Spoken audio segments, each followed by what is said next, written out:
you ever had an Egyptian deity just right up to you with a shredder? There's something that Lisa started to wondering. Welcome to the Psychic Guys. Tonight we're talking about using remote viewing and psychic abilities to locate missing persons and the victims of crime. We're joined by Elisa Lagana, natural psychic and trained remote viewer who works predicting sports games with private and corporate clients and has worked with law enforcement, families and district attorneys to locate missing persons using remote viewing. Welcome, Elisa. Hi, thanks for having me on. So, I think we should kick off with the missing persons, but there's lots of other stuff we can talk about tonight. We were just having a really interesting conversation off the air about whether you should charge money for doing this, right? So you always work for free when you do these missing persons cases for law enforcement, right? That's correct. I have never charged personally. It's always been pro bono. I don't feel like you should charge for, the family is already going through something like that. They don't need to pay for a service like this. Yeah, sure. And the results, what I've found when doing missing persons stuff is it's kind of, in a way, it's great to get people closure and locate where somebody is, but that sometimes it's really bad news that comes back, right? And it seems like not only is it difficult to report that, but it'd be even more difficult to charge somebody a load of money and then go, terrible news, I'm afraid, you know? Right. Yeah. Charge. And one thing that I didn't share prior to starting was I know that feeling of having somebody missing in my life. I personally experienced that. I know what that terror feels like. I know that pain. And so, for a really long time, anytime I saw something or anytime somebody approached me, I was like, definitely, you can count on me. I'll help you. And, but you're absolutely right with giving the bad news. The family is never prepared. Even if they think they are, they're not. Mm. Wow, I didn't know that you'd had personal experience of this. Is that how you found yourself doing this work? No, actually, I was recently interviewed by another podcaster, and she talked about it in season 3 of The Extraordinary Project, where I started doing missing persons in my late 20s, and it was a famous case in California. I didn't really seek it out, but I saw the energy. The energy came to me and spoke to me, and I was relating that information to my mom, and she goes, "Oh, it sounds like this person that's missing." Mm-hmm. And once I heard the word missing, and I don't know if this will ring a bell with either one of you, my mind just started going, and after I did that first missing persons case, I went through a period of, I don't want to do missing persons. I didn't want to hear the word missing, because once I did hear that word, my mind would automatically want to go and solve it, would want to find the person. When you say the energy came to you, do you mean like the energy of the missing person? Or Yes. I was actually, so on that first time, I was on my treadmill and just kind of moving my body, and I saw the female there, and wow. I kind of asked her to leave, and at that point, I had just had like a near-death experience a few years before, and my skills, my intuitive psychic abilities were exploding. I already had them since I was a very young child, but after that near-death experience, things just really started to expand very quickly. And then, so yeah, she was there, and I wanted her to go away, and then she didn't. I said, "Well, why are you here?" And then I just saw everything that happened. I saw what happened to her. And in that particular instance, I saw it like a film. I saw it in front of me, like a piece of activity that I was observing, more in that observation mode. And and I could definitely identify the perpetrators, what was done to her. And then subsequently, I felt when they moved her body, because her body, she was dismembered, and her body was moved into multiple locations. And in the final location, I was like, this is it.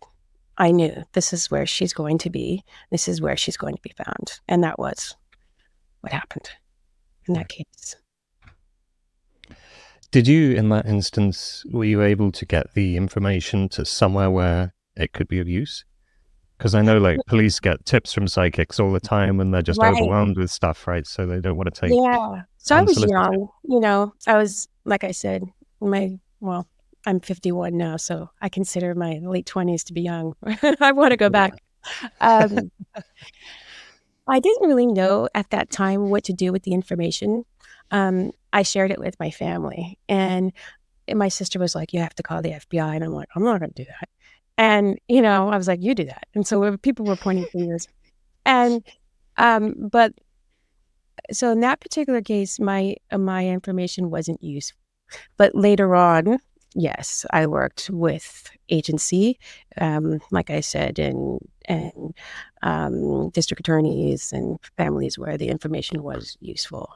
In fact, in one particular case, we were able to find 2 missing teenagers alive, which for people that do lots of missing persons cases, it's not usually the case. It's usually recovery. And so I was really happy to have a situation like that. So how did you start building that relationship with law enforcement where they know they can rely on you to do this in a way that's useful and accurate?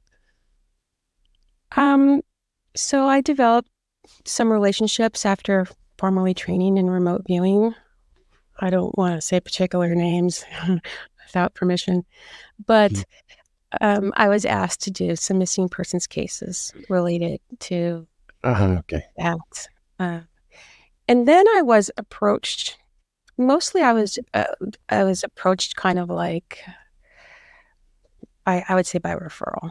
Just by one person who knew me, knew my skills, and that way, and just start doing them like cases from around the world or specific cases, assisting. I know it does. You've got a story about using remote viewing to solve a crime and becoming a suspect inadvertently, haven't you? I mean, it can be quite dangerous. It wasn't a missing person case. It was a serial rapist in the area here in Bath. And I was training a group of very talented young lady psychics at the time. My first students, 1997, I think it was. And as a practice target, I gave them, he was called the Batman rapist at the time because he wore a cap with the Batman symbol on it, and he'd raped quite a few women. In fact, to this day, it's one of the unsolved crimes in the UK, one of the biggest unsolved crimes. And I tasked them with looking at him, and they came back with amazing data. So I sat down one day with them and I said, what do you want me to do with this? And they said, well, let's do something with it. Let's send it to the police. In my early age of naivety, that's what I did.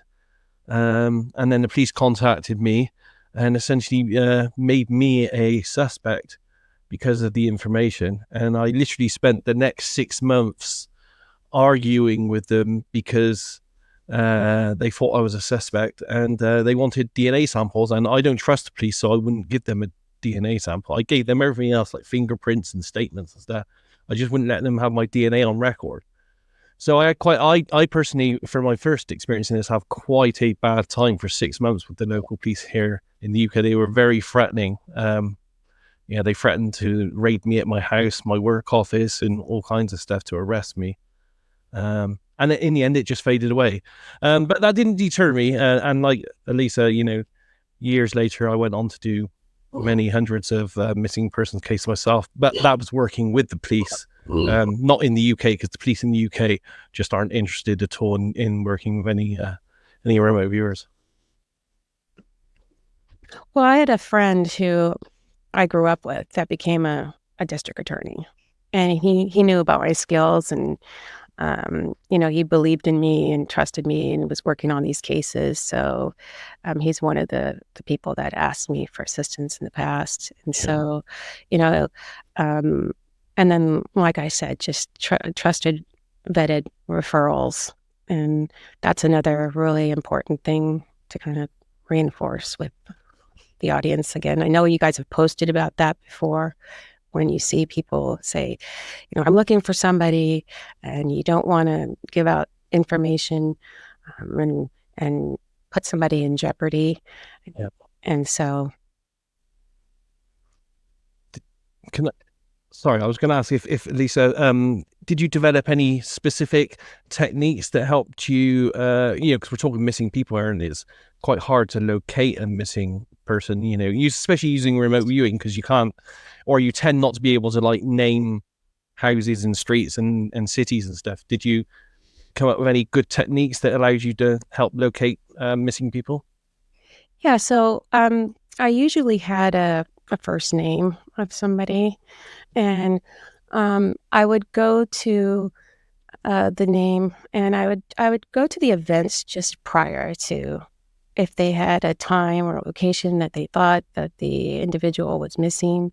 I'd go to just prior to the time that they thought that the individual was missing, and start to pick up the data there. And then I would go into the body of the individual and experience what they're experiencing. Okay, wow. And so then I could feel like, am I in the ground? What's happened to me? And sometimes I just go back and forth between, I move in and out. Mm-hmm. And I would look up and around, and from the victim mode, and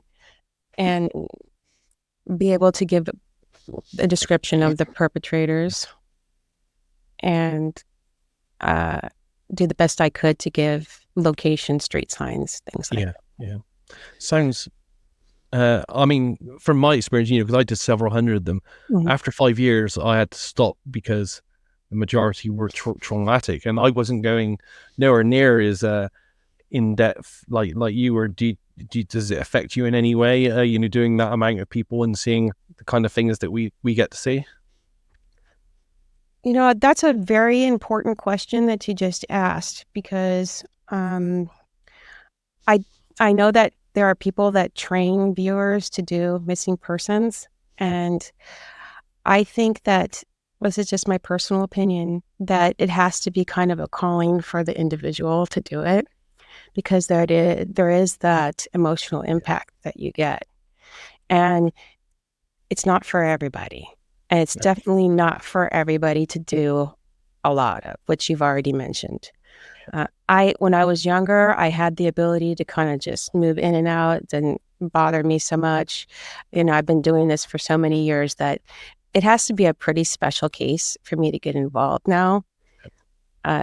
And so developing my boundaries, having really good detoxing techniques. I think I always had that, but there was just been something about me that I could go in and out.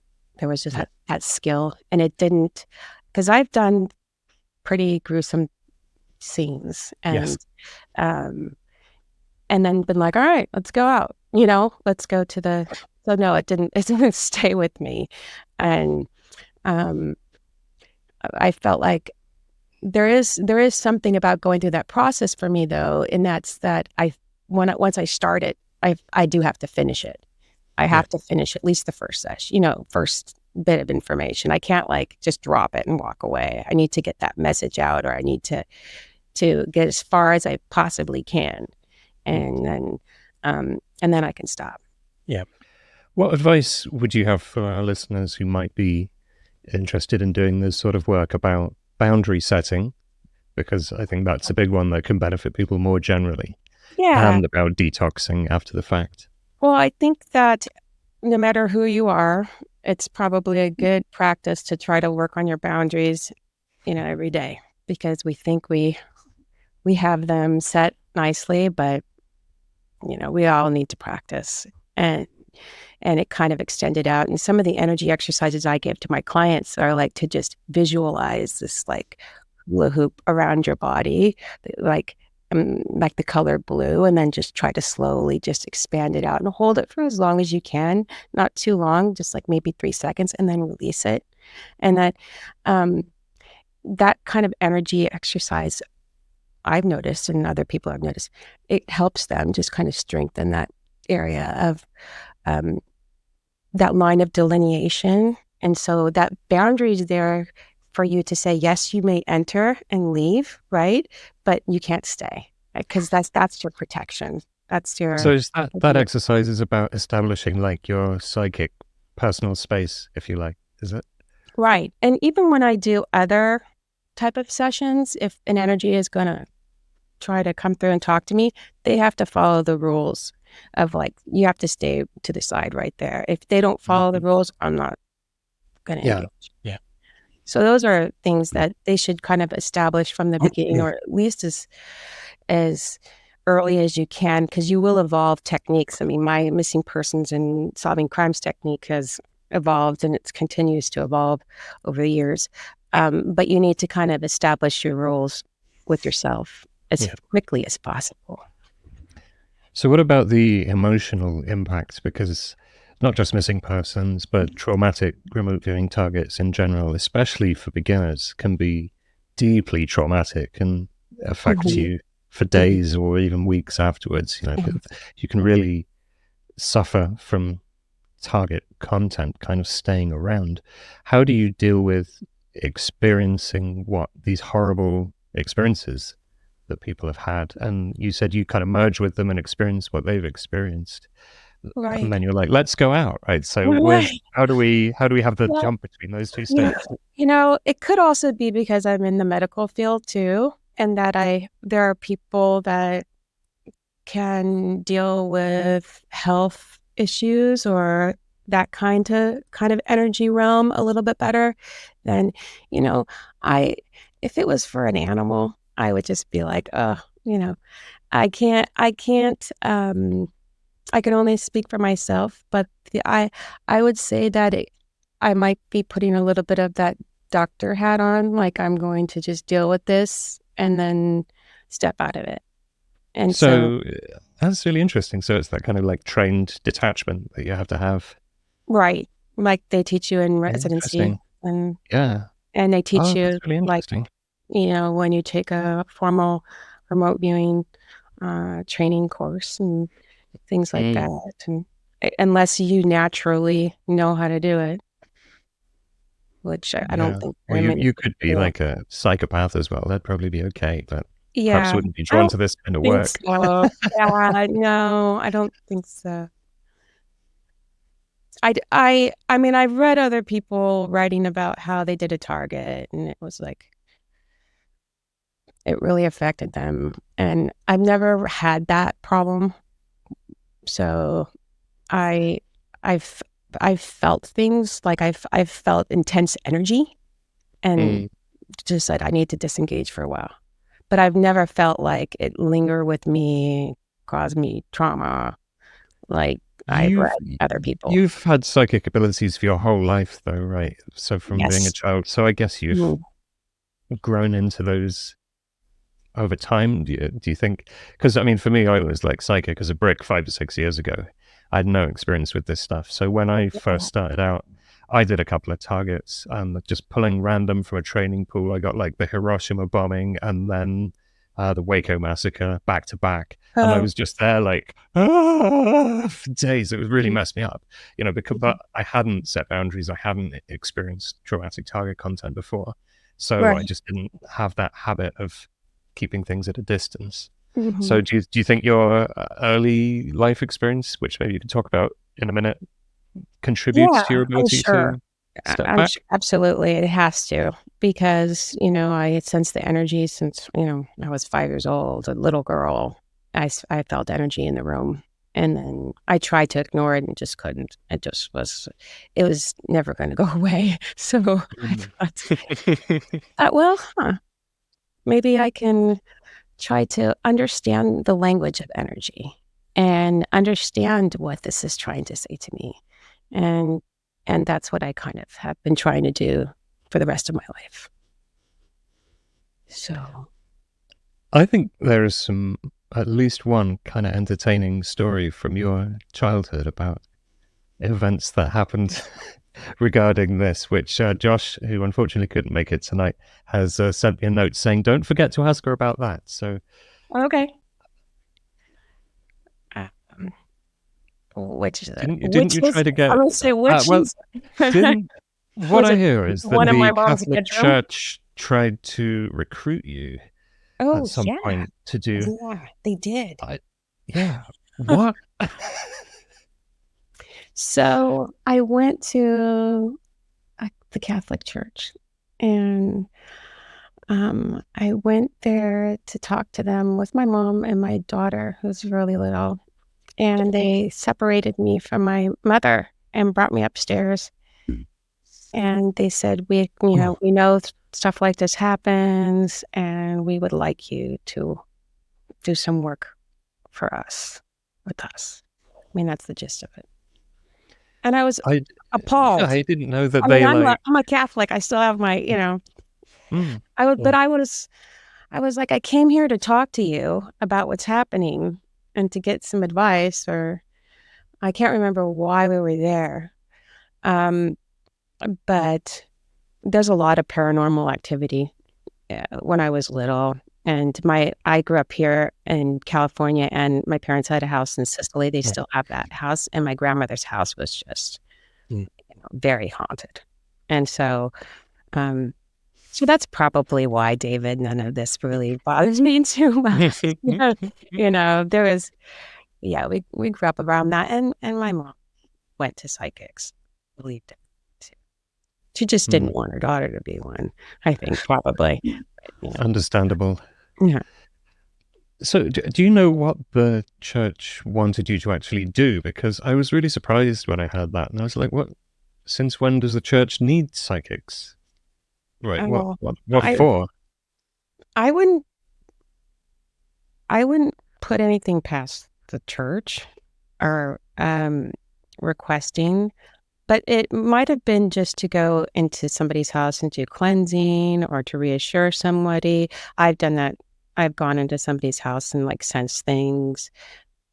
It might have been along those lines, but I wasn't interested. I didn't want to do anything.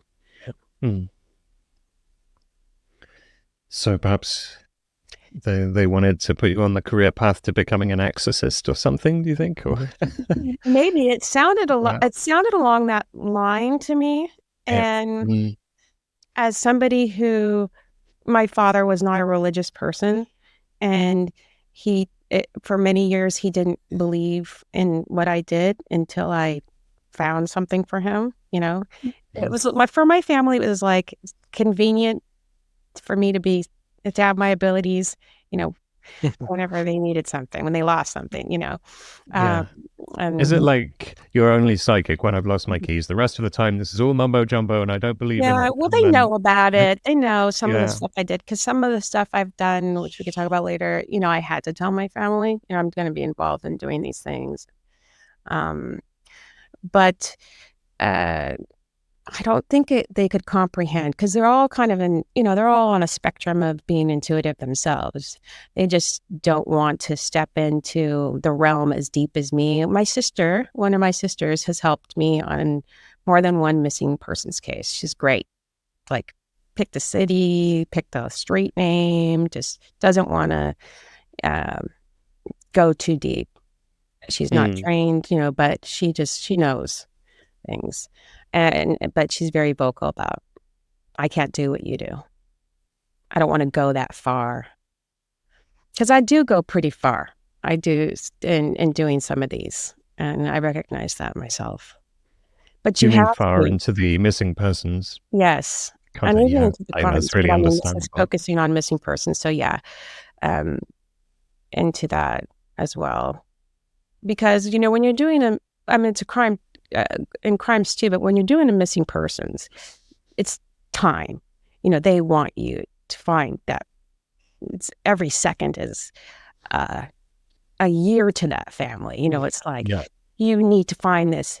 It's time is exponentially, it's just like it's expanded in a way that and I don't know about Daz's experiences, but there's been several cases for me where I was viewing all night long on things just multiple times, and I was younger, so it was okay. Just to make that caveat on that.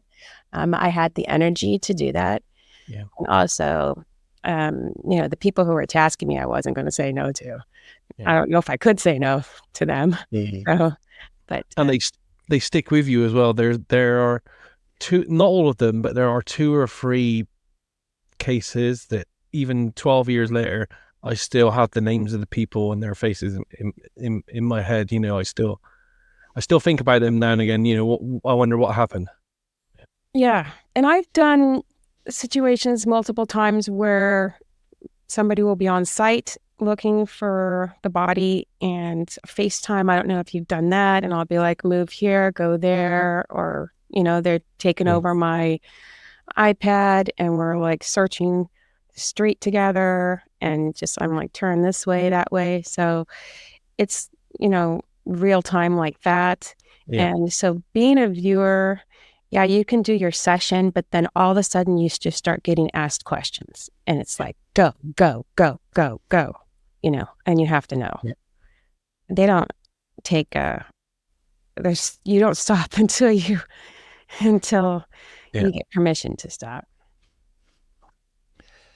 I find that really helpful in terms of the flow of information when you're in a situation where you can't not do it.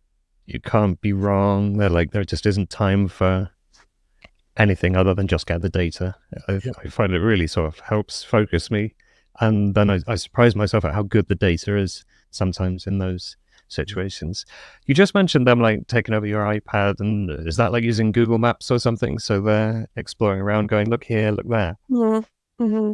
And like how Jazz is talking about specific cases, like I'm thinking about specific cases right now where, I was like, I felt like, okay, I'm running down the street, go down the street and me and another person are like just trying to find this individual. Yeah. Because we felt like, she was trapped. And there's a lot of things that family wants to know or law enforcement, or it's like, what's useful information, right, to give and write down. That might be something we both can talk about, Daz. They want to know the conditions of the individual. Are they deceased or alive, and how soon? And so if you still feel like the person's alive, you got to try to find that person as fast as possible. Yeah. And then when you, that feeling, it's just like doing anything else in remote viewing, when like, oh, this is the color red, you can feel the death, when somebody is gone. Right. You just know. And I don't think he'll mind. I don't think he's joining us today, Josh. I have asked, I usually do them by myself, but occasionally I do ask for a second viewer. And I met Josh through Discord and really liked him a lot. And we kind of exchanged some information. And I asked him, would you be interested in doing some cases with me? And I think he kind of thought, yeah, but I don't know if he thought I was serious about it. And then I started to ask him. And I think another point that's really good to bring to viewers, or at least the ones that are interested in doing this, is if you're going to work on cases like this, you have to be responsible. You have to be responsive. And Josh he is. And, I try to be known as a viewer that gets back to people and turns in my information on time. And so, it's, if you're thinking about doing this kind of work, just know that you can't say yes and turn in your information in 2.5 weeks or when you feel out to it. It doesn't work like that. Yeah.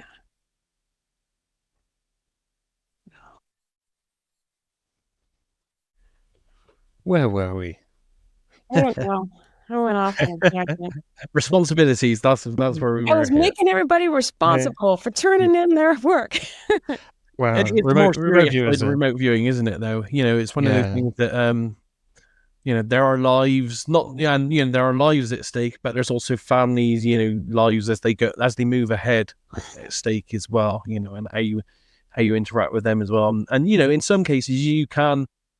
I don't know if Elisa's gone for this, but it's just nice when something does get found, good or bad, and that the family can at least eventually come to terms with the situation. Yes. Giving them closure. It might not be like closure on their terms or what they wanted, but giving them some kind of closure and information. I know one time I had to tell somebody whose husband went missing, like, he just took off, like, he's not coming back. And she understood it, accepted it, and she moved on. And so she stopped the search, and because there was a big search for him. And of course, one of the cases that I worked on with Josh, we found these 2 missing teenagers alive, and that is just something that everybody wants to do. You want to give good news to the family. Yeah. well, in true psychic fashion, I have questions Yes. from another realm, Okay. which is Josh sent me some questions because he couldn't make it. And he asks, can you tell us about your experience working missing persons for the Extraordinary Project podcast? And you'll have to give us some background on this. I have no idea what this was, but So sounds you interesting. to tell you guys about it's a cold case. that I did. Right. So so that's a different type of case, right? So it's cold case. You could take your time. This one is she was been missing for over 20 years, I believe. Wow. I've done other ones since, so it's on the Extraordinary Project, season 3. The whole season 3 is just about finding Dawn. And so Right. when I was approached with this project, it was from a trusted source who I've done other things with, and I said, "Sure, let's do it." And so I did a quick session and I turned it in, and I was like, "Here you go. This is what happened." To me, in that particular situation, it wasn't as complicated as some of the other ones I've done. I think because, it's just like finding a lock and unlocking it. I could tell when you do a lot of these, and dads could probably chime in about that. It's like, okay, yeah, the person she was going down a path, or this is what's happened to her, or there's a lot of repetitive information sometimes you get across. And so I'm like, this one was pretty easy for me to provide information to them.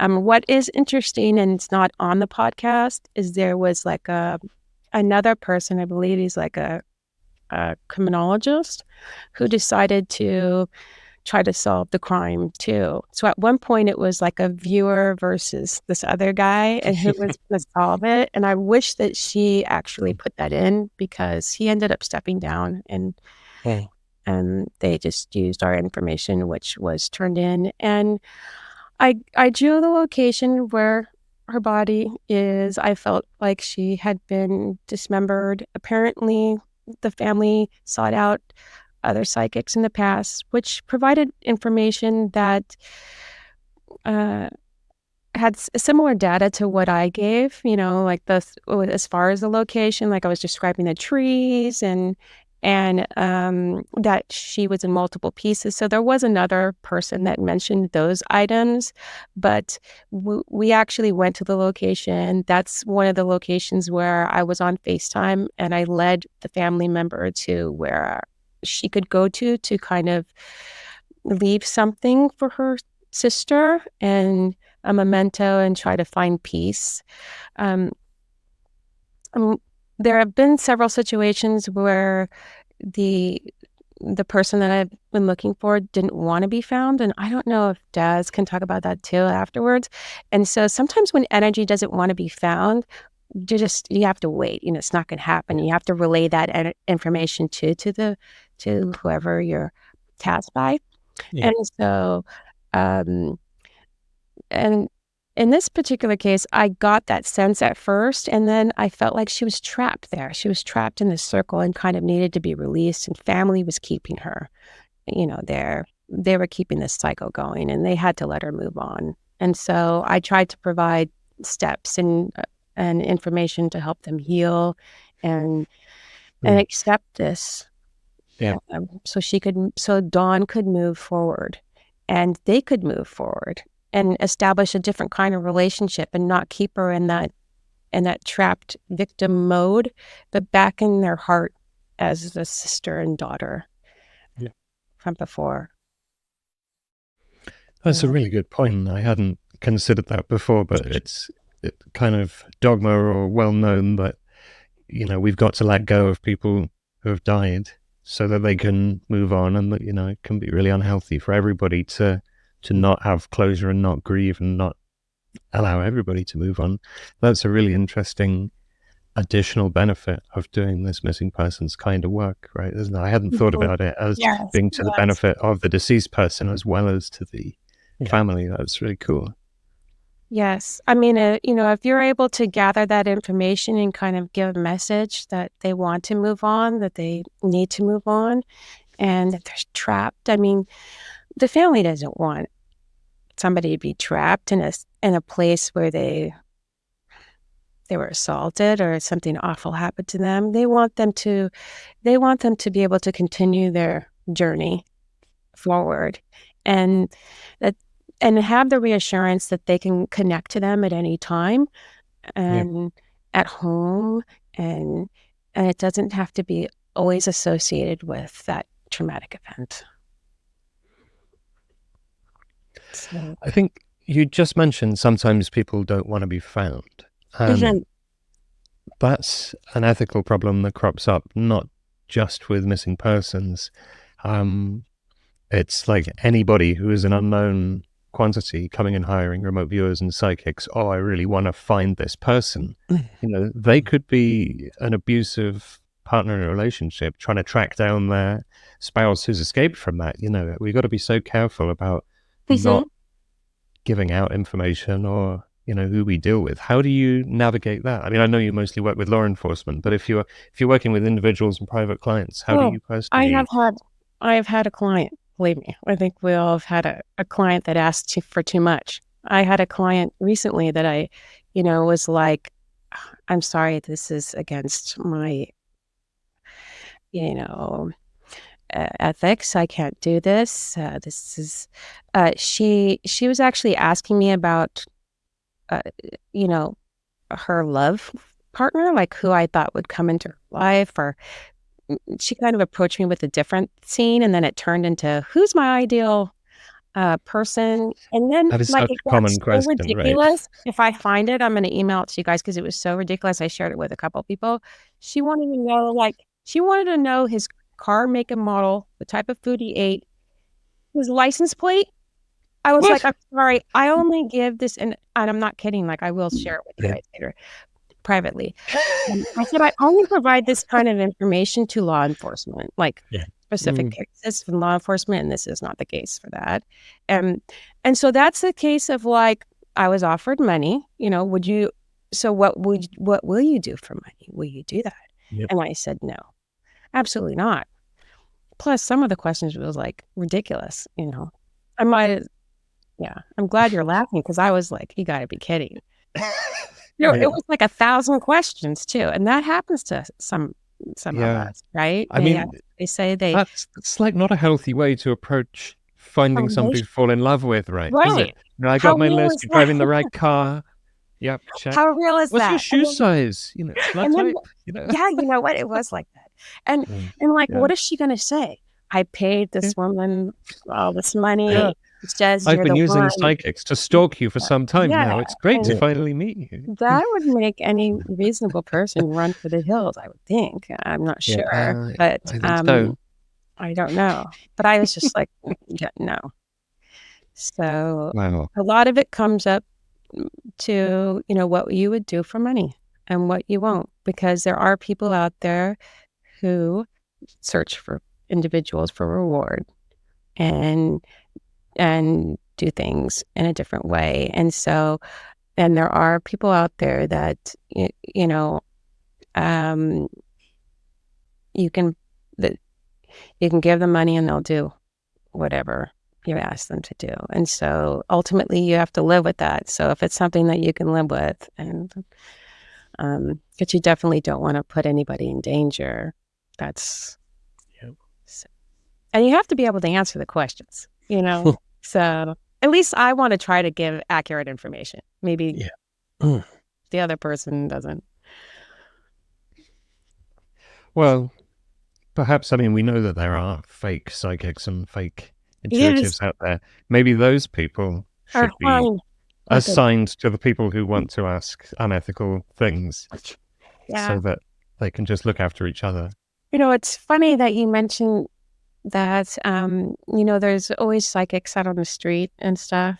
And I find it fun to kind of pop in there and ask for readings.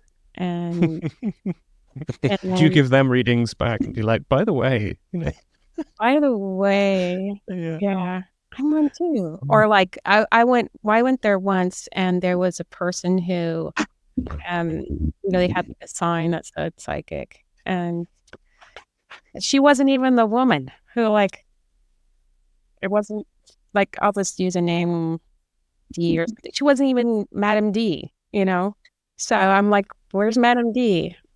For $25, I want my psychic reading. And so, have you ever had good results from one of those? I had when I was younger. When I was 16, I actually wasn't the person who was going for the reading. My cousin was, and the person who was doing it said, I don't want to talk to my cousin. She wanted to talk to me, and she said a lot of information that I was like, wow.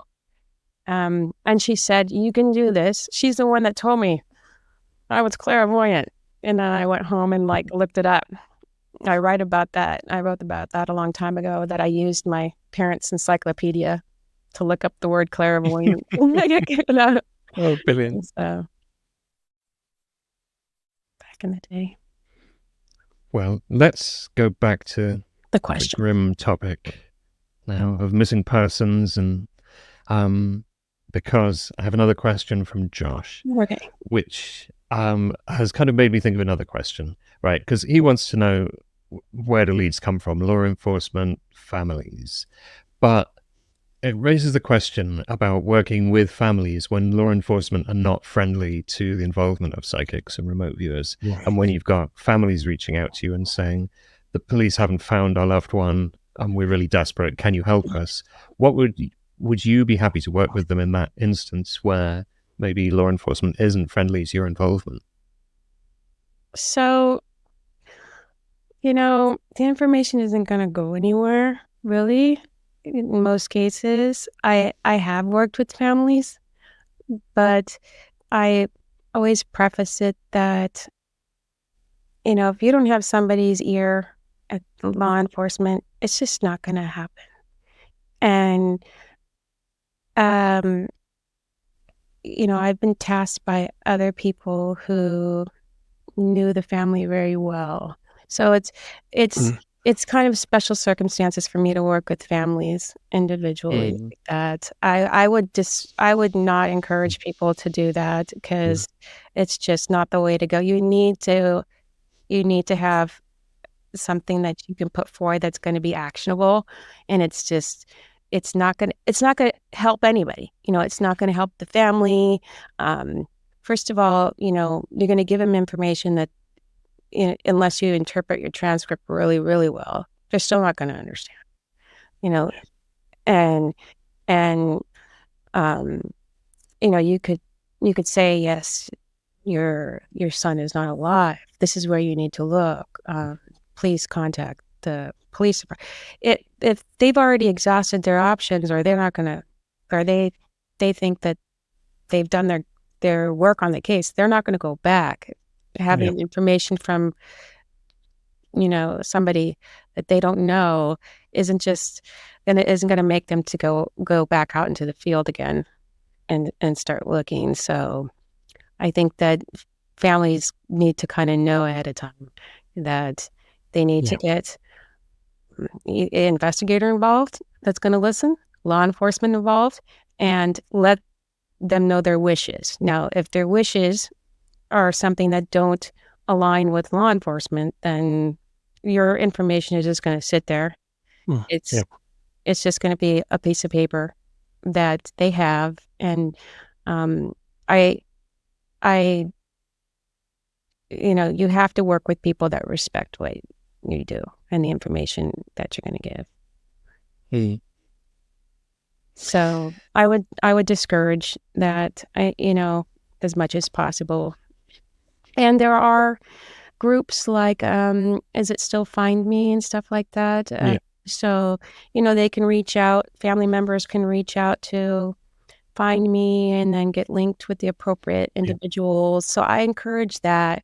You know, the kind of work that I do is very specific. It's very specific kind of cases that are tasked to me. What makes a case that you would take versus one that you wouldn't when you say they're very specific?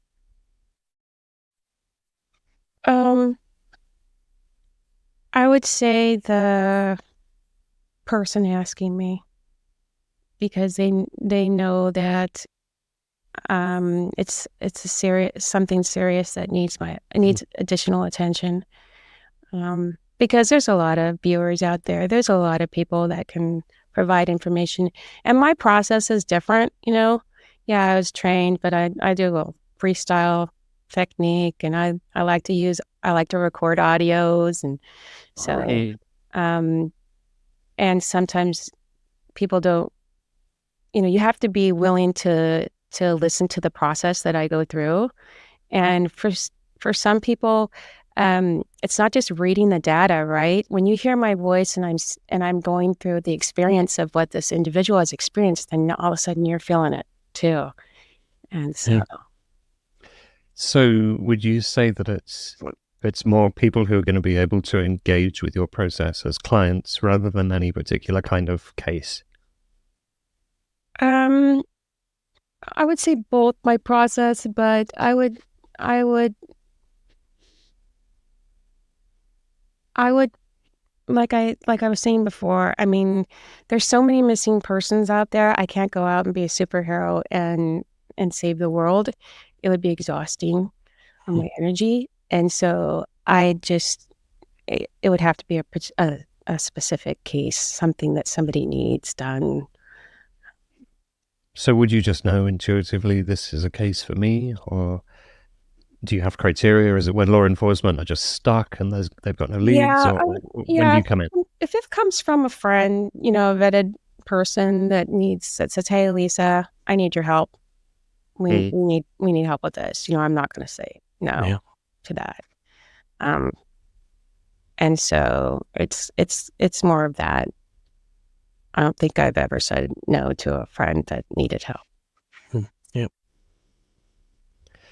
You mentioned getting exhausted by this, which I think is a big issue for remote viewers, regardless of whether we're doing stressful stuff like missing persons or if we're just doing normal, happy, friendly kinds of targets. You still get kind of drained and worn out by doing too much of this.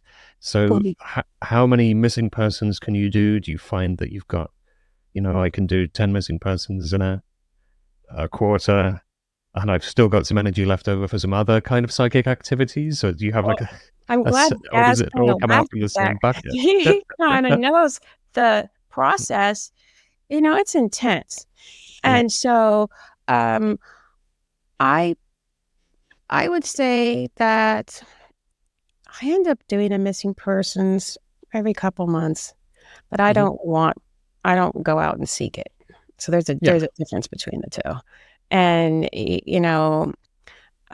because it is exhausting. And I've said many times, like, I'm not going to do it. It has to be special for me to do. And it's like, as soon as I say that, I get an email that says, I don't know if you've had the same experience, Dad, but it's like, I'll just say, yeah, I'm done doing these. And then I'll get one. I can't turn it down. I can't. I have to help. I'm afraid I do nowadays. I probably get about 3 a month at the moment. And it's usually from family members or friends or people that see something happening in their neighborhood. It's not from police themselves. And I just ethically can't do them. So I just try to refer them to people I know working at, like Pam Coronado does missing people work, and Find Me Group. So I literally have for the last several years turned every single case down. I probably couldn't if the police came to me or the FBI or someone like that. Right. But individuals, I always turn them down. Yeah. I've done it before for an individual who wasn't involved in a case, but they felt like really, I think they'd seen posters that had been put up around their neighborhood for some parents, and their child had gone missing, and this person, didn't know the family, who wasn't involved, but they'd kind of got somehow really sucked in and engaged with this, and they were really, I think they'd kind of accidentally dialed themselves into the emotional like miasma of what was going on, and they were talking to me about it, and couldn't we use remote viewing to do this? Couldn't we do it? And eventually, I was like, okay, I'm going to do it. And it's like, yeah, the kid is dead, and they're bricked up inside a wall on some wasteland. And it's like, what the hell do you do with this information now? You can't do anything with it. Right. You're just like, you're not really much less stressed out than you were. Right. Why have we done this? Now I'm stressed out. You have to be very careful. As Elisa said, most people other than law enforcement agencies do not have the resources to action any data you give them anyway. And you'd have to be very careful, because there are some unhinged people out there. So someone in some regard, if anyone's thinking of doing this kind of work, without the help of law enforcement, you might have someone action on the data that you give them, and it might end up with, someone being hurt or in some way. So you have to be very careful on how you approach this kind of work. Hopefully, we all have an intuitive feeling of when it is and is not okay to proceed with work. I don't know about you guys, but I can kind of feel if there's issues with a target before I do it. Yeah. I've done some like experimental ways of doing missing persons too. Like we did, this was associated with agency, I'll just say that, where it was like dream work too, to try to find missing persons. And so that, in addition to the sessions, and sometimes I was just sent like a text message that was like I had to decipher, and so I'm not familiar with the training that I think Pam does training for missing persons, doesn't she, for viewers? But I don't know if they're teaching the students like all these kind of techniques about the ways that we kind of get information when you're working with various agencies. So I feel like those sorts of techniques that can be quite specific and niche seem to develop just over time as we practice more as remote viewers and psychics. We kind of we branch out in terms of what we're doing. Have you found that as well? Or were they like, no, you're going to dream. You're going to dream. No, actually, this was specific. This was specific. This was specific. Right. Yeah, this was like, I think, to kind of see about a program. So it was specific. So that was more like a research project, was it? Or no, I think it was maybe a potential of let's see what we can accomplish. like Like a an like a exploratory. quad kind of thing, right? Oh, right. Do you think that's why they were having this really specific thing because they'd written a proposal and gone, we want to see whether we can Right. use streaming to blah, Most blah, blah. likely something Yeah, along sure. those lines Yeah. happened, and Yeah. I was available. There was a time where I was very open to doing research projects, and so I did try that. But my technique now is very specific. I mean, I go and like I was saying before, I try to go to just before the event happened, and then see what's going on there, what that scene's about. And then I go to the victim, locate her body, or his body, try to find out the status, is it alive, above ground or underground, in water or not, kind of just get that feeling of where I'm at, and then move out and expand from there, move back and forward in time, of events, and write it down. So that's kind of my process. I start with that, and then I start to look at the perpetrators one by one. I'll get descriptive, unique identifiers that are unique to each individual. And so, and sometimes I'll do it like for that time and then how they look now because they've changed, right? And so, um, so things like that, that's useful information for viewers to try to practice on. Oh, that's a really good point to ask yourself that. And look at the changing appearance over the timeline. As I guess if you've committed a terrible crime, the first thing you might do is change your appearance so that you're not matching the description of. Yeah, wow, that's a really good point. That's happened with mine. I was like, he doesn't look like that anymore. Yeah.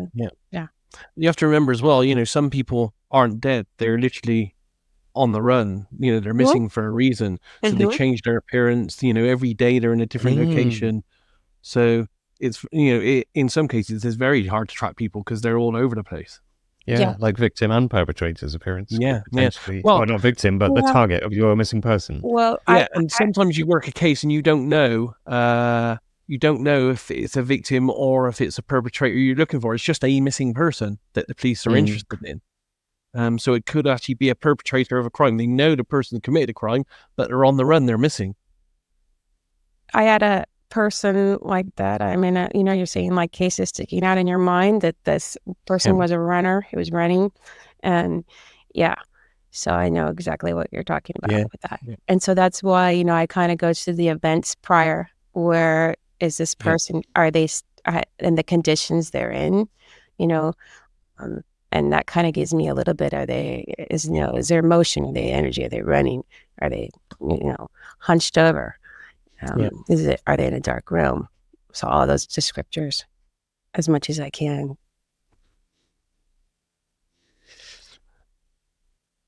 I was going to say I'd like to know a little bit about Elisa's remote viewing. Do you have any training in a methodology or a school? Do you work with any groups, that kind of thing? Yeah, so I guess I would be considered a natural psychic, but then I did train with John Vivanco a long time ago. I think maybe I can't remember the year, but and I modified my my viewing a little bit afterwards, after working with John, and I did. Let's see here. I am sorry, my phone, and then I worked with a few individuals that tested me, like for synesthesia and things like that, and I found that I had I scored really high for having synesthesia. And once I kind of noted that, I changed my viewing again. And it kind of just evolved. And so I work right now with Glenn and Tund for doing ARV project with ARV Sports. And then I kind of do my private clients. And that's about it. Yeah. I would say. And I mean, that's public stuff. In the past, I think now I can talk about it. Well, I'll just talk about it. I've done,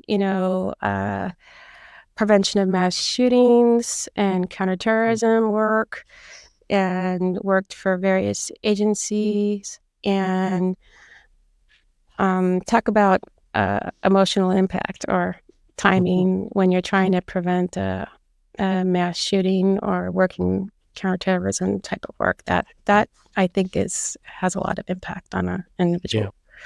That was during the time when we've been having shootings here in the United States, but we were trying to stop these individuals, and every time, I can tell you as a viewer, every time something would happen, I felt like, we couldn't stop that person. And so you kind of have to know your limitations and your strengths and what you can do. So, but I've done a lot of different things. I've enjoyed doing lots of ARV projects with like John Knowles and research projects, and so I've kind of done it all, I think. Or I don't know. There might be other things out there to do. You said it now. Your phone is about to ring with something really weird now you've said that. I don't know. I don't know. I've done some pretty weird things. What's the weirdest thing you've done? All right. You guys really want to know some weird stuff? Because I've done yeah, absolutely. Look, we're like over an hour in, so this is the reward for all the people. This is for the really dedicated people, right, who are listening right to the end, so we can get completely unhinged at this point. We try to beat each other, and what's the weirdest things between all three of us? All right. The weirdest I'm not sure I want to say on the air. Wow. I don't know. You guys go first, because I have to judge how weird I can get then, because I've done some stuff. I've had some things, I won't mention the name of the individual, where they were like, have Elisa do it, and so I was like, okay, I'll do it.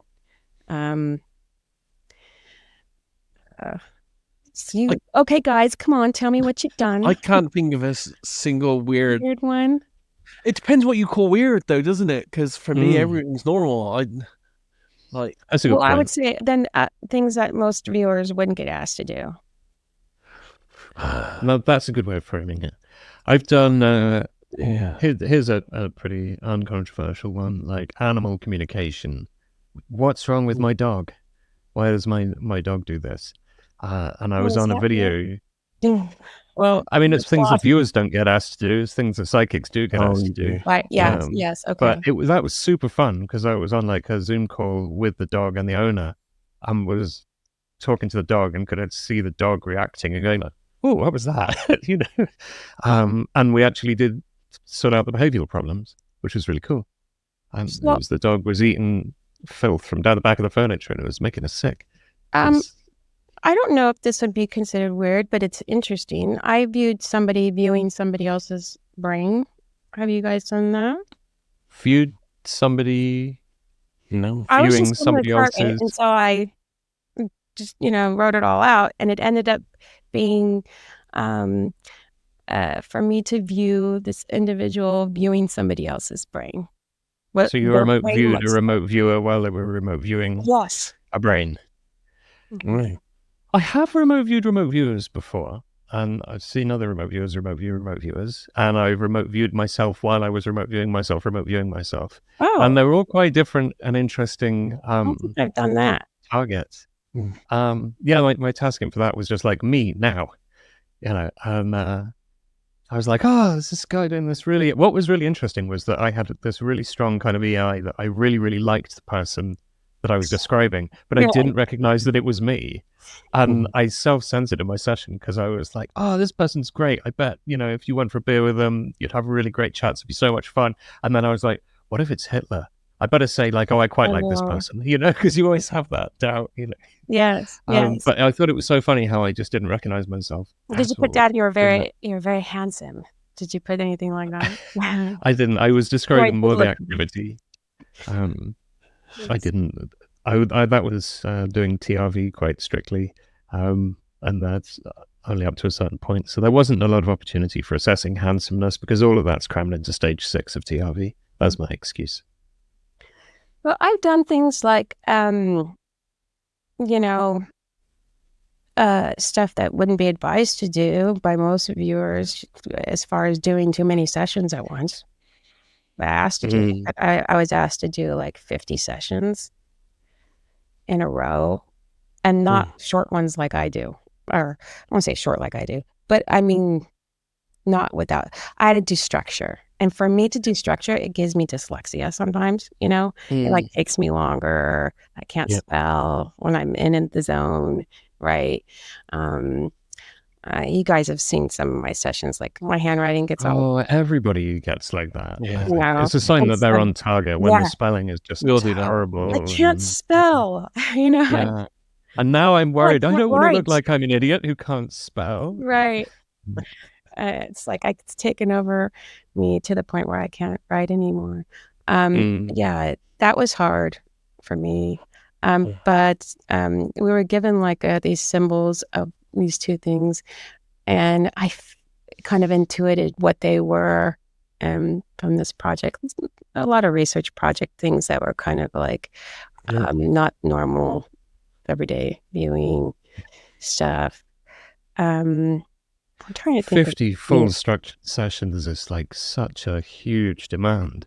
I think if somebody asked me to do that, my answer would be absolutely not. Unless you pay me an insane amount of money, which is going to pay for me to go to a spa retreat for like weeks afterwards and be pampered and float in the hot tub and stuff. It's just too much. Yeah. And I did it for free. Wow. Well, lesson learned. The group that asked, the small group that was asked to do it, it was kind of just known, like, we were just going to do it without compensation. So. Wow. That's a hard no from me. Talking about weird things, we have another Josh question. Oh, great. And feel free not to answer because I don't know whether you can answer this. Yeah, no problem. Which is, for a year or so, you were contracted by a tech company to provide them with psychic consultation and troubleshooting. Can you tell us about it?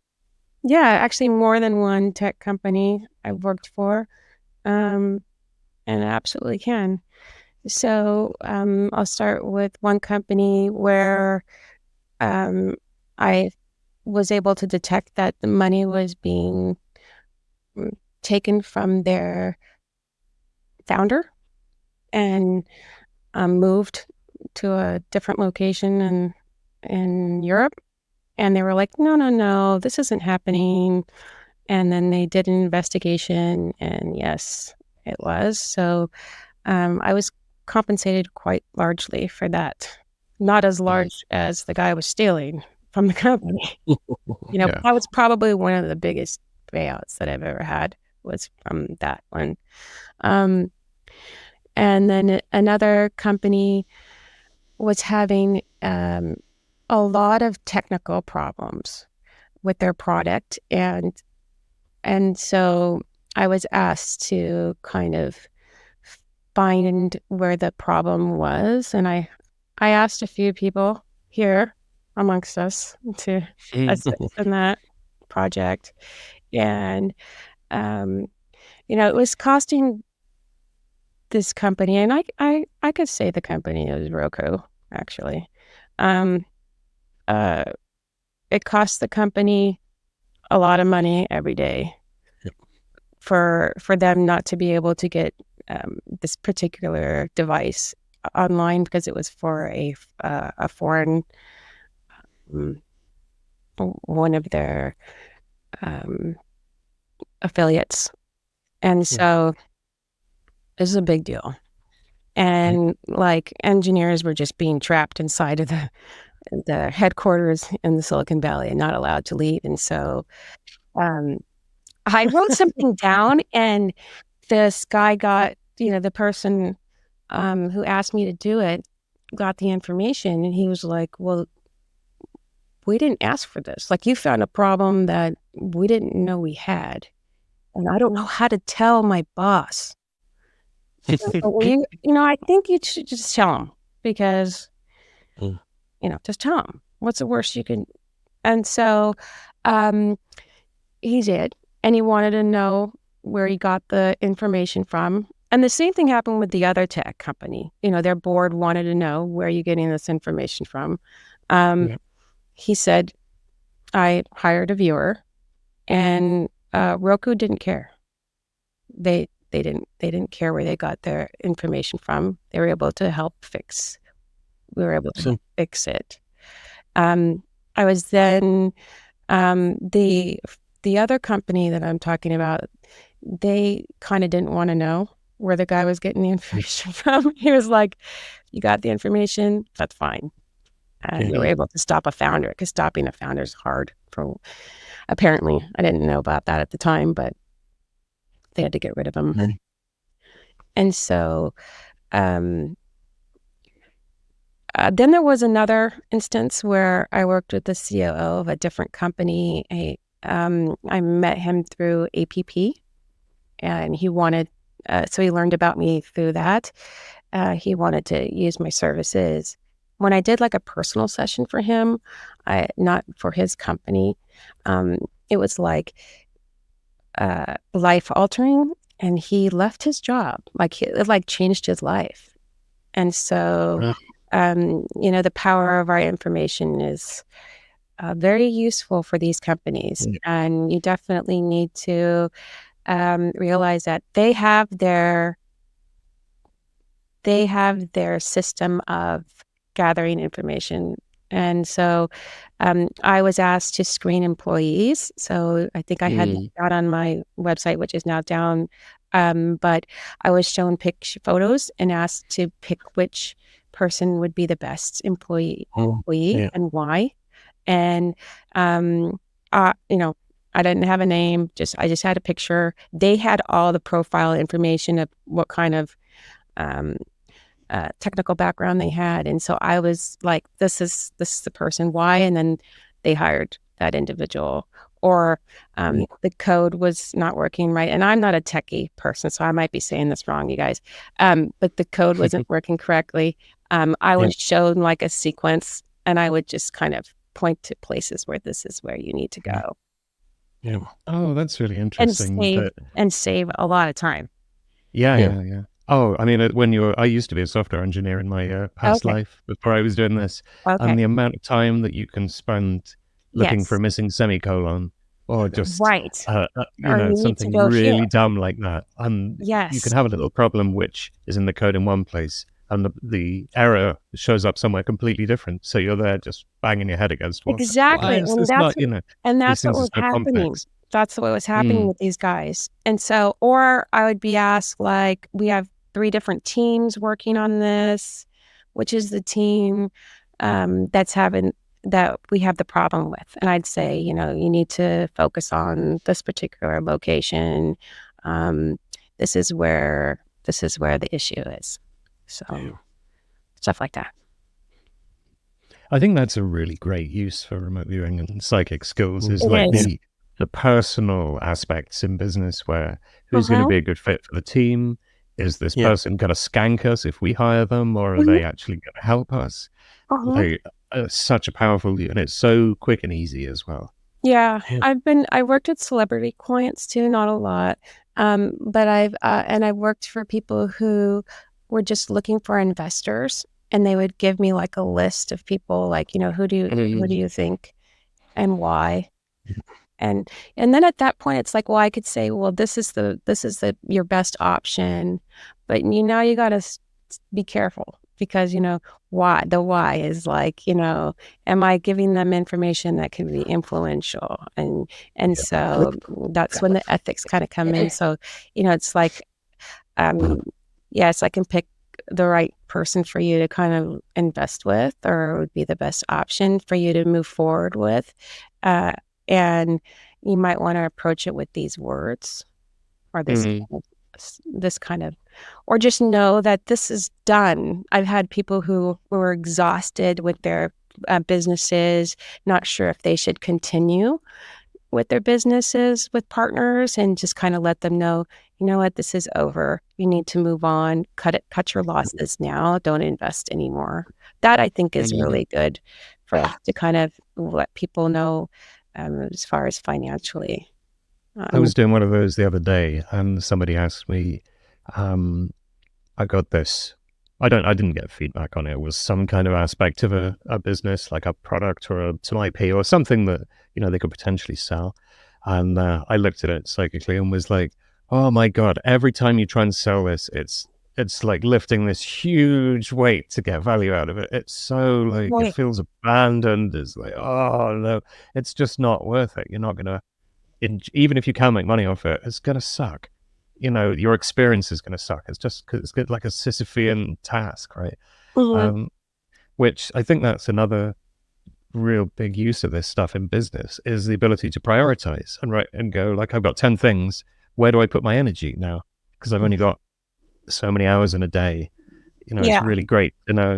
This is the place to spend most of your day. Right. If you want an easy life and plenty of money. Mm-hmm.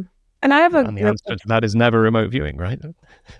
I have a group of people that kind of send their clients and friends to me. They're like artists and writers and things like that in Chicago and New York. And so, they're always kind of looking like, should I, they just want me to like scan their energy and kind of tell them how they are and what next steps in life should be of, should they stay where they are? Should they venture off into creating a new life or new life path? And so there's that too. Yeah. So I think we've completely gone off the missing persons topic. So well, it doesn't have to be on the missing persons. The point of this show is I'm trying to think of an interesting missing we get to go and have like a good chat that's going to be interesting we want this to be interesting for people who don't practice but are interested in the field, and for people who are like training or practicing learning. So okay, that was kind of. And what's next for you then? What's coming out? Do you have any kind of irons in the fire or areas you'd like to go to next? I'd like to just kind of continue to do healing work with people. I've been enjoying that, helping people with their energy state and their boundaries, like we were talking about earlier, and rebalancing, that sort of thing. I have done medical intuition in the past, but I'm steering away from that particular thing of scanning the body and finding out, ailments, and more kind of just resetting people and their energy skills and kind of just the flow. Because I think we all forget to just connect again and pull it through. And it sounds silly, but, I even have to remind myself to do that. So I enjoy that. I'm looking forward to fun projects, fun stuff. Yeah. So anything out there that that's exciting. So I'm not really sure what's left for me to do. I feel like I've done so many things, but I'm sure there's always something new popping up there. So yeah. There's always a new frontier somewhere. A new frontier, yes. And so, I feel like I've done lots of the esoteric projects. I've had these experiences where I've met energy, and it's like, whoa, it's like this God presence, this really. I agree. It feels almost done to death now. I like your idea of the medical approach. I've only done a couple on that myself, but I see that there could be huge scope for using these skills on that kind of work, with the right people, right, ethically done in the right, in the right ways. It's not being done yet, but I could see that there could be great scope for investigation, research, experimentation with these skills. So I think that would be a good step forward, a good way to go. Yeah, I've always wanted to do that as well, but it's like finding people who are in the medical profession who are amenable to, which I haven't managed to do yet. I mean, at least I know you're a doctor, so you're literally like Yeah, doing but I both don't know if things. you have to But be in the medical field, but like when I scan or I see people like that, I do go through this process of it is kind of like an X-ray or an MRI. I'll see it like that. And then since I understand the interpretation of that, I'll be like, okay. But it's similar to Yeah. energy interpretation, right? So like the dark color means this and the white color means that. And then you're also intuiting that, right? You're feeling this is foreign to the body. This is a growth. This is not of this is, or now we're going to get on to the alien thing. This is not of Oh. Earth. This is implanted. This is, Wow, I've never seen one of those before. You'll have to send me a couple of those targets. That's yeah. fun. Never? When I do the medical stuff, I see just like a body that's kind of transparent with the organs, and it's like flipping it between like, oh, let's look at musculoskeletal, let's look at all the squishy bits, let's look at the brain, let's look at, and because I'm not a medical professional, I'm often find myself going, it's really squishy, it's too wet. That's what's wrong. It should be less wet. And it's like I don't have the technical language, even though I can. And then, I go Google it for half an hour and I'm like, oh, it's this, but it's much harder for me to understand what's going on necessarily. But I can still like, okay, where the problem is, because it lights up red. I can just see it red. It's okay. And it's probably enough, right? Yeah. I mean, like in select cases, will go into the mind of people, and I know at least Dad's probably has seen some sessions where I've done that, maybe not, where I kind of go into the person's mind and I can sense certain things about them, and so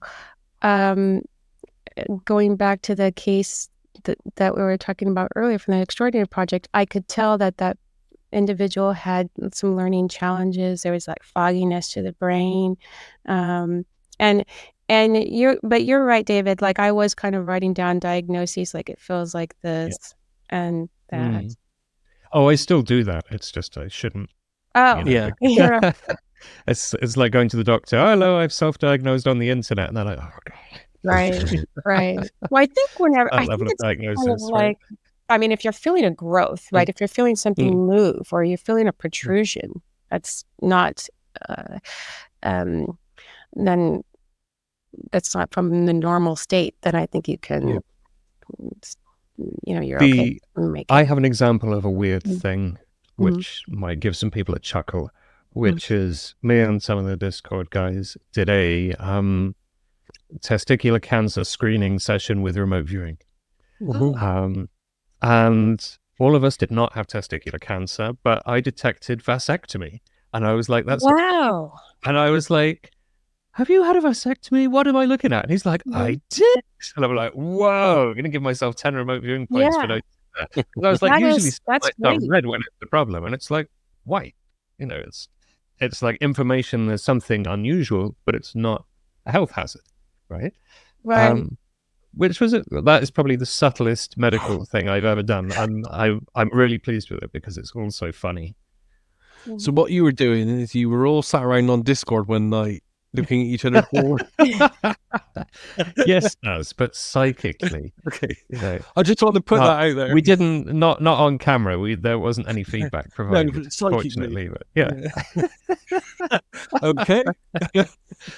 There's a meme there. See, you beat me. I haven't done that. I haven't. Yeah. I haven't. There's huge applications, though, I feel that in those directions, science and medical and experimentation and investigation that just, the budgets haven't been there, the experts haven't been involved, so the research hasn't been done. And I think that's where we need to go next. Everyone's a bit the esoteric side, we've all done that to death. We now need to, do some real applications. And medical, like dementia, Alzheimer's, cancers. There's no reason why we can't, look ahead to the future and try to find some kind of medical applications to counter those kind of things. Yeah, I think that, I mean, I'd be willing to do something like that. I have done stuff like that in the past, but on a broader scale, or and then for a research process, our purposes, more focused to try to see what can we accomplish with this, because Absolutely. Yeah. I know we've heard like Joe has lowered blood pressure, right? He was viewing somebody and then he was able to lower somebody's blood pressure, right? From Awesome. the influencing or so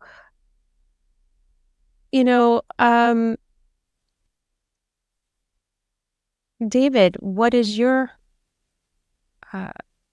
next steps? For me, it's more corporate work because I've decided I want to do this all the time. So it has to bring in an income, and business is where, there's the intersection between I can use my skills and make a living and feed my kids. Because, appreciation and making the world a better place is great, but it's got no calories in and it doesn't fill the car up with fuel or put food on the table. So, and I've found I'm really good at the business stuff as well because of my background in tech. Business, like you as a doctor, you've got the language to look in the body and go, oh, I know what this is. I really understand this. I've got that with technical business problems. So I found that I'm much better at it than I thought I would be. And it's of real value. So that's where I'm going as my kind of priority. I just got some new business cards printed, which are so cool. Look at these. I got the Eye of Providence on. Yeah, show them again because they're really nice. I liked it. Just cover up my phone number at the bottom. So oh yes, ringing that. That was done with AI. That was a DALL-E 3 or 4 or whatever it's on now. Did that. I said, make me a logo that's about like seeing hidden information, and it made all this really complicated stuff. So I said, make it simpler and put a triangle and a circle in there, and it just drew the Eye of Providence. And I said, okay. Yeah, so that's my next things, although I'm still interested in doing the R&D and all the other fun stuff. I'm doing bits of teaching and just lots of stuff in the background, but that's like my focus of what I need to do rather than what I want to do. Not that I don't want to do it, but like that has to be top of the list. And are you working with corporate clients right now? Yeah. Okay. Just starting to. And so what kind of work are you doing, if you can talk about it? Yeah, I'll talk about it generically. So, right, let me think of, because I've done quite diverse things, like debt restructuring of all things, intellectual property, and to whom you might be able to sell it most effectively, and how you might package it up to be a compelling kind of value proposition. People and, which person is the best person to speak to solve this problem. Will those people work together well? Can that person help or not? I want to get into this company. I've got 6 contacts who might know somebody there or be able to get me what I want. Who's going to be able to do it? All that kind of stuff. I did one this week that was some intellectual property, and it was selling into the automotive sector. And I wasn't told that. I was told like there's some IP, and I've got a list of 10 things. Which one's the best one on that list? And that was it. And I just went, oh, it feels automotive, and the answer's BMW, And the guy's like, yes, it is automotive, and fine, BMW it is then.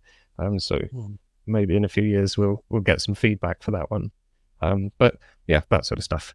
And so it's still done blind, but in a much more like psychic reading kind of thing where it's a conversation and a back and forth rather than like doing really long paper sessions and then having that communication issue, which I think is much more value for clients, and it's easier for me as well. Because not only do I not have to write the session, but I don't have to explain it to them either. And they can get a lot more individual small questions in there without like having to formulate one question, have me do like 2 hours work on it and provide this huge stack of junk. They can just say, which one of these things? And I can go, 6. There you go. And it's so much quicker and more efficient. And then we can delve into the details, and they can get confident that I'm actually on target by hearing me describe the stuff they haven't given me any information about. And it's quick and it's easy and it's powerful, and I think it can give you a real edge in business. So that's where I am and where I'm going at the moment. Daz, what are you up to? You're starting a course this weekend, aren't you? Isn't it Sunday your new training course starts? I do, yeah. I never wanted to train people ever. But the last few years I've fallen into it, really. I think I blame Dimmy, really. I think Dimmy started me off. She was like, help me out, I need some help. And I helped her and she did well. And then it led to another person. Well. And then another person, and then another. Then I trained 10 people last year in a new adapted CRV approach that I'm playing with. And I've just had 11, I actually had 15 people apply, but I can't do 15 at once. So I'm doing 11 that start on Sunday for a year as well. So yeah, I'm moving more into training now. But like yourself, I got to a stage where after 20 odd years of doing RV, you got to a stage of, okay, I'm doing this full time, but not getting paid for it in any way. And then slowly through Farsight and then, through Future Forecasting Group, it ended up being a full-time job. So I am actually, paid full-time for remote viewing services now. Not many people can, claim that. And I have to be honest, I am on now I'm on a very, very good wage for what I do. But the next steps, I don't know. I have been toying with the idea of actually, it's more than toying. I'm going to set up very soon something that might help you, David, and help both of you, in fact. I'm going to set up an agency offering remote viewing services to every facet of business and science, but not, I won't do personal stuff like find my cat or help me find a missing person type thing. It will be for, people with proper technical business, real world applications. And I'm going to offer curated remote viewers like yourselves that I find online that, I feel capable of working projects where remote viewers get paid, a proper days or a proper hourly rate for their work like any other, credible service out there. So we become, information information specialists, really. But I with what I do, I won't term it remote. Like everyone else, I won't term it remote viewing. It'll be. I've settled on the word intuition as being. I'm not even going to use that. Yeah, I'm not going to use that. I'm going to use something like, I don't know, information consultants or something. And so yeah, that's where I'm going to go this year. I'm going to set up this, and I have to be careful how I do it because I don't want it to be a competitor to future forecasting in any way. I want to actually go for business and science and medical clients, and maybe even as I said, other areas with like people with money funds as well. Where do we put our money? You mean like angel investors and things? Angel investors, yeah. Is this? Yeah, I think that's a really good one. Here we're all like, yeah, that's a great idea. Absolutely. And I have dealt with angel investors. Yeah, I've dealt with angel investors in the past, and at one point I did raise £1 million worth of angel investment funding for an idea that came off the back of a psychic dream. So yeah, those kind of areas. So that's my goal. My goal this year is to set up a project that then allows other people, other remote viewers within the community to actually start making a full-time wage from remote viewing services. I think that'd be great. So that sounds brilliant. And talking about how much you get paid, I mean that just varies so much from individual. It shouldn't. Yeah. It really. Well, I mean, there are people that like yourself that have been doing it for so many years, and your work is phenomenal. So, but it'd be nice if we had a kind of baseline of what we can be paid. That people just can't go below that. Absolutely, yeah. And we need to all get together. In fact, maybe I can speak to you guys offline about this. Yeah, about let's do that. Form a union. Yes. Yeah, trying to work out what this rate will be as well. Because at the moment, David's working for me, and then for future forecasting, getting paid for ARV work. but I don't think, I don't think the rate's a good. I mean, it's a good rate for what they're doing, which is a minute's work. But I don't think the rate's a good rate all told. I think we can, as people, provide really good services and really good qualified information. And I think people who have the money should pay the proper dollar price for that. I mean, that particular project you just mentioned there is paying me $3,000 an hour. The only problem is there's not very much hour. $3,000, right? Yeah, but it's only a minute's work. A minute. Yes, you didn't ask me. Yeah. I'm sad. But I put out a public post. Yeah, so I got So they're doing they're doing ARV, but it's all I want off them is one ideogram, so it's 1 minute. Oh, they just give me one ideogram, and that's it. That's pretty the project cool, done. actually. Yeah. We did if you listen to last week's show, the week before last, we did Making Money with Remote Viewing, and Lars talks about his ideogram ARV thing, and it's great. It works as well or better than normal ARV, and it's so much easier for everybody. It's just so much less hassle. It's a good approach. There you go. Yeah, I'd definitely love to talk to you guys after this about that topic. Yeah, I'll hit you guys up, and as I said, it's something that I've been thinking about doing. So let's get together and do it. We definitely need to talk about things like rates. Because we don't want we don't want everyone to be competing against each other as well. We want everyone to say, okay, this is the rate we're going to accept. Yes, you want the information, that's what you pay. I think just like doing the missing persons stuff for free, though, sometimes it feels ethically like, is it appropriate to charge here? I think it's a real difficult area to say, like, remote viewing should cost this, right? And what if I'm a real specialist in something and that I'm going to make you insane, crazy money? Well, no, I'm going to charge you more because I'm providing more value. Around here, lots of people keep chickens, and so they sell the eggs just by the gate, and it kind of, they sell them cheap because it's just a hobby, right? And they just need to make enough money to buy a bit of chicken feed.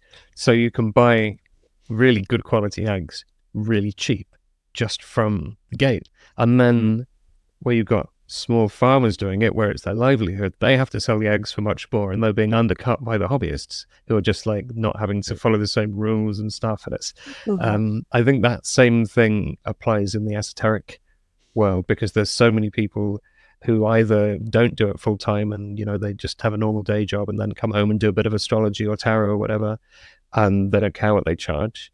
And then there's also this kind of toxic idea that it should always be free, but you should never charge any money, you should never benefit from it. And like we talked about, it's our time, it's our life we're giving away. I only have a finite amount of hours in my life. About that. And if you want me to give those hours to you and fill them with all my skills that I've spent years working really hard while everybody laughs at me in order to learn, then you should pay me.